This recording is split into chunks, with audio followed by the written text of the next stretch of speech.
Hello and welcome to another one of those videos where I talk about updates in the Steam version of Dwarf Fortress coming from Toady and KitFox and sometimes Reddit and other places.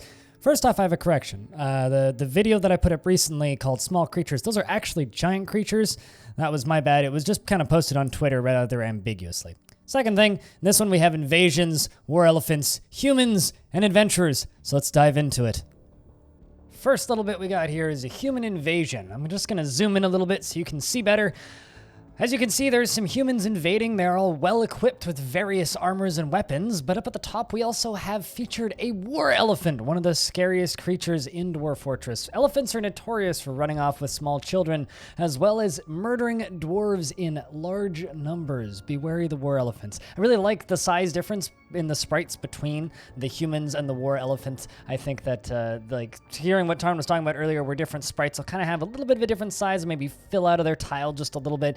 I quite like that. It kind of gives the size a little bit more depth, I guess. In the second screenshot, we have a human adventurer with their pack mule. In this case, it's a camel. A little pack animal that will follow you around. It can carry objects for you. It can basically offload your entire inventory, and many animals can also be ridden.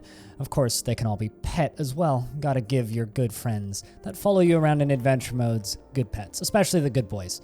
Although this can actually get kind of cumbersome when, like, you have a party of like 8 people and they're all constantly petting the various creatures in your party, and then like every time you take a step you get like 9 notifications that so-and-so pet so-and-so and so-and-so pet so-and-so and so-and-so pet so-and-so. It gets a little bit obnoxious, but you know, I'm looking forward to seeing actually what adventure mode ends up looking like in the Steam version. We haven't actually seen much of the UX for adventure mode, so any kind of adventure mode teases I think is really cool, alongside of Legends mode, one of my favorite parts of Dwarf Fortress, actually. All right, on to the next one.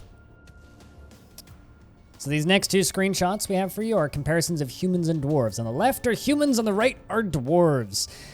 They're quite hard to tell the difference. I guess like the main difference here is with the helmets and the dwarves. The dwarves' helmets are bigger and rounder, whereas the humans are a little bit taller. There is kind of like a distinct difference in their posture almost. Like it feels like the dwarves are more hunched and curled over, whereas the humans have much better like much better posture and more slender frames.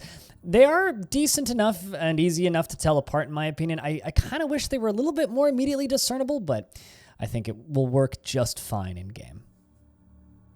So this is kind of the source of my apology here. I posted a picture of several of these giant creatures the other day thinking they were vermin. They were just kind of tweeted out on the KitFox Twitter, and it was a little bit ambiguous as to what they were, so I kind of just went with vermin. It's my bad, but these are giant versions of the tiny little vermin creatures that you will encounter. Like, for example, giant butterflies can show up in good biomes and various other untamed wilds biomes.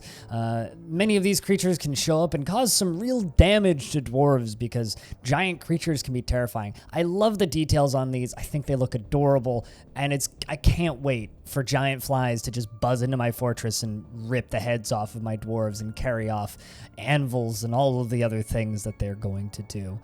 They look beautiful. I love these sprites. I don't really have anything to say about them aside from that. Now, this is some stuff that we've seen before. This was posted in the KitFox Discord the other day. This is just a little sprite sheet. I really like the beak dog, which is kind of the thing I would like to kind of highlight up here. This little beak dog. He's so cute. So in the current version of the game, beak dogs are described as essentially like walking peach-faced lovebirds. But now they're kind of becoming much more fleshy, like almost tremors-like creatures.